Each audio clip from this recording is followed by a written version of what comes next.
Candace gives perfect final word on Caitlin Clark Angel Reese comparison. This should be the final thing said on Clark and Reese's WNBA careers. Caitlin Clark and Angel Reese's careers have crossed paths since college, dating back to Reese's LSU team defeating Clark's Iowa team for the NCAA championship back in 2023. Since that championship, both have been entangled in a media-fueled rivalry that honestly hasn't really been much of one on the WNBA court.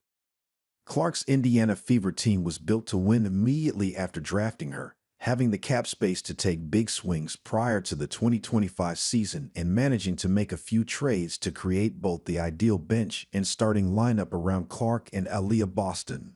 Another no. One pick for the Fever.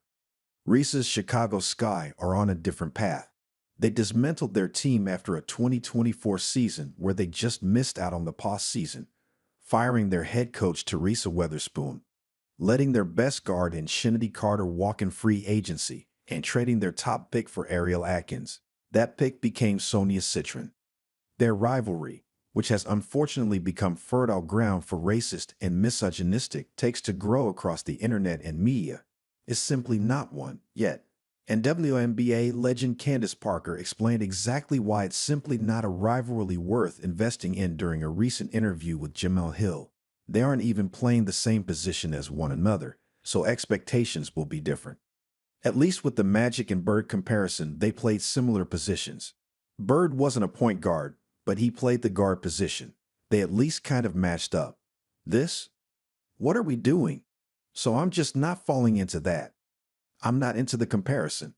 I think there are a number of things Angel can improve on and will improve on in the situation she's in.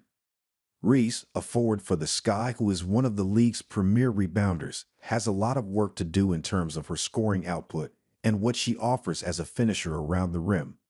On the flip side, we know that Clark is one of the league's best passers and three-point scorers, but she has to cut down on turnovers to become a consistently elite point guard in the WNBA. Again, both play completely different positions as well. It's unfair to compare the two at this stage in their careers when they have vastly different things to work on as players and are in very different situations team-wise. Indiana will naturally find a more apt comparison and rivalry as they become contenders in the league. Same with Chicago.